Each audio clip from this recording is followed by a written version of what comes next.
it's been said that the eyes are the windows to the soul. We can see through these people in the Bible what was in their heart. Naomi had a broken heart. She had gone to she had left Bethlehem and gone to Moab. It was greener grass there, but we don't hear anything about them praying before they left. If they had prayed, surely God would have said no, because his judgment was full on Moab, and it was ripe for judgment. The plagues came, something like the bluebonnet plague, and her husband and her 2 sons died. And then Naomi was brokenhearted, and she had probably prayed and prayed that they would live, but they died anyway. Her property was up to be sold, and so she was going to lose even the property and everything that they had. She started to leave. She heard that there was rain, and the famine was over in Bethlehem, and she left. And she told her daughters she'd completely given up on God, and she told her 2 daughter-in-laws to go back to their people and to their gods. Surely, even a discouraged person would have never told them to go back to their gods unless they'd completely given up on God. Orpah went back, but Ruth would not, and continued on with her. They came to the gate of Bethlehem in widow's weeds. They were a pauper. They were in poverty. And Naomi is so upset that when they call her Naomi, is that you, Naomi? They could hardly believe her eyes and how much she had changed. And she said, don't call me Naomi, call me bitter. The Lord has dealt bitterly with me. And so she's very upset with the Lord.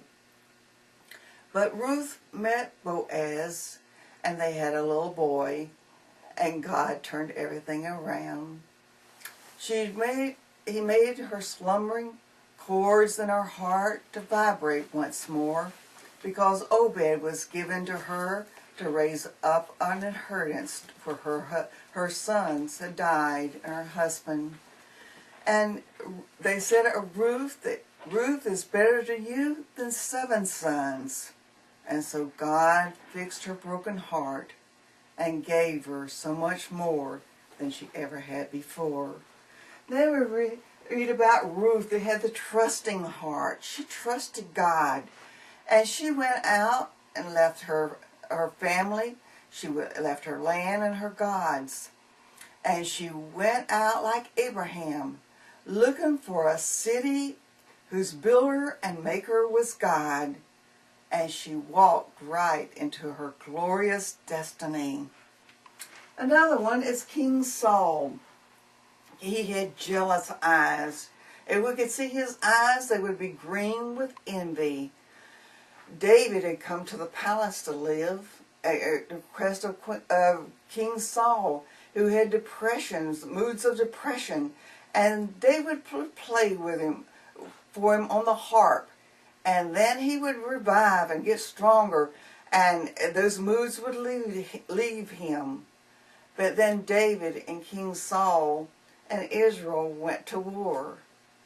And he came back, and the women of the street began to sing, Saul has killed his thousands, but David has killed his 10,000s. Oh, Saul got so angry and so jealous of David that he tried to kill him in his home.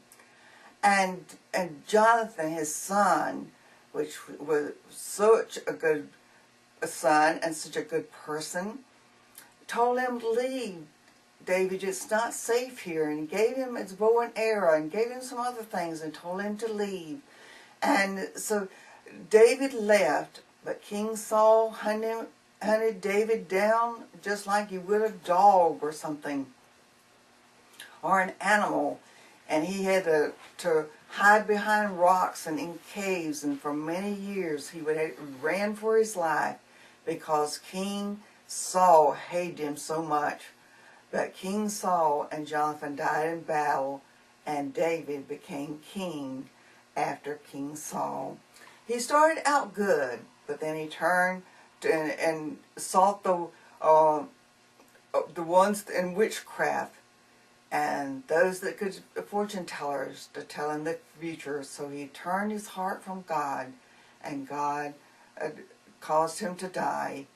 And then we read about King Ahab and Jezebel. All the jealous eyes that they had, envy and rage, and murderous pride that they had in their hearts. They killed God's prophets and many of their people and thought nothing about it. King Ahab saw Naboth's vineyard. It was a godly man that the vineyard had been passed on from his grandfather to his father and generations down. And God said he was not supposed to sell the land ever. And so Naboth wanted for his sons and his family to have it. But King Ahab saw this property, and he wanted Naboth's vineyard. And he went to him and said, I will give you money. If you want it, I'll give you money for your vineyard. Or I'll give you another vineyard. And Naboth said, no, I can't sell this land. This is God's land. He told me not to sell it forever. And I want it for my sons and my children. King Ahab got so angry, he went to his bedroom and he started pouting and laid on the bed and he wouldn't eat. And Jezebel came and says, what's wrong with you? Why aren't you eating? He said, I went to ask Naboth for his vineyard. I offered him money or to even give him another vineyard, but he would not. And she said, oh, is that the only thing's wrong with you? Well, get up and eat. I'll get that vineyard for you. So she sent out letters sealed with the king's ring, signet ring, to the elders and the leaders of Jezreel. She proclaimed a fast and said to put Naboth up, high up during this fast. And then she had two worthless people to come to court and to testify against Naboth that he had blasphemed God and blasphemed the king. And so they took Naboth out, and they stoned him and killed his two sons also. And God told when King Ahab came and Jezebel says, well, Naboth's dead. Go get your vineyard. Go take possession of it.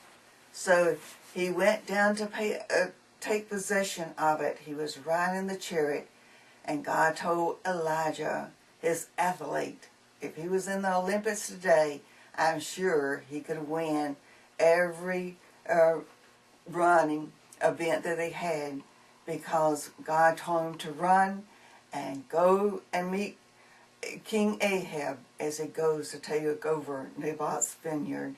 He ran and got there before his chariot did, and he said, because you have killed Naboth, God is going to kill you, and the blood is going to run down. The dogs are going to eat it. And Queen Jezebel, the dogs will eat her flesh also. This story is to be continued.